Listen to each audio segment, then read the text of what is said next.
DVR का rule number 4 of the company share capital and debenture. इसमें DVR issue करते समय कुछ कंडीशंस है जो कंप्लाई करना पड़ेगा। पहला कंडीशन है आर्टिकल में ऑथराइजेशन होना चाहिए। दूसरा, जनरल मीटिंग में आपको ओआर पास करना पड़ेगा। अगर लिस्टेड कंपनी है तो ओआर पास करना पड़ेगा पोस्टल बैलेट के द्वारा।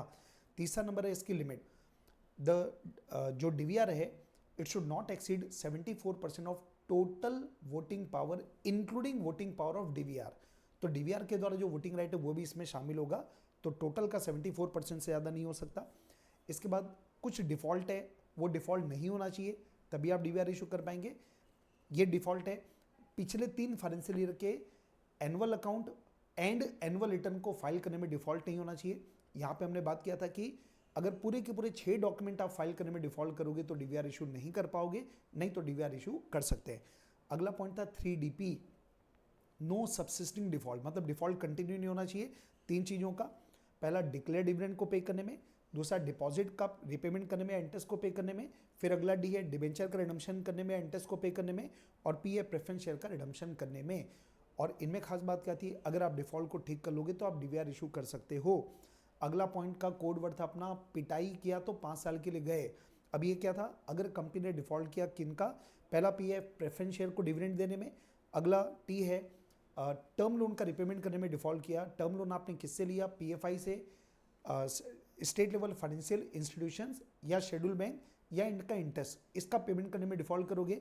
अगला आई है investor education and protection fund, इसमें अमाउंट क्रेडिट करने में डिफ़ॉल्ट करोगे। और ई फॉर एम्प्लॉय का स्टैट्यूटरी ड्यूज। अब यहाँ पे खास बात क्या है कि ये जो डिफ़ॉल्ट है, इन डिफ़ॉल्ट को अगर आप ठीक करोगे तो जिस फाइनेंशियल ईयर में आपने ठीक किया उस फाइनेंशियल ईयर के एंड के 5 साल तक आप डीवीआर इशू नहीं कर पाओगे। अगला कोड वर्ड था आरएसएस वालों को फेमा ने पकड़ लिया 3 साल के लिए। इसका मतलब ये था कि अगर ये 4 एक्ट के नाम दिए गए, आरबीआई, दूसरा सेबी, एससीआरए, फेमा, और एक और है स्पेशल एक्ट जिसके अंतर्गत कंपनी बनी है।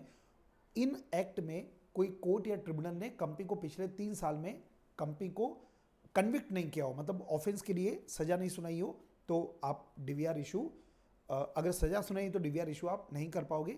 फिर कुछ स्पेशल पॉइंट था कि ऑर्डिनरी शेयर को डीवीआर वाले में, डीवीआर को ऑर्डिनरी शेयर में कन्वर्ट नहीं कर पाओगे। फिर अगला पॉइंट था जो डीवीआर के राइट है वो सेम रहेंगे, बस जो उनको डिफरेंस होता है, जैसे उनको डिविडेंड कम मिलता है या वोटिंग राइट ज़्यादा मिलता है, या वाइस वर्सा, वोटिंग राइट ज़्यादा होगा डिविडेंड कम होगा, उन तो वो डिफरेंस हमेशा रहेगा।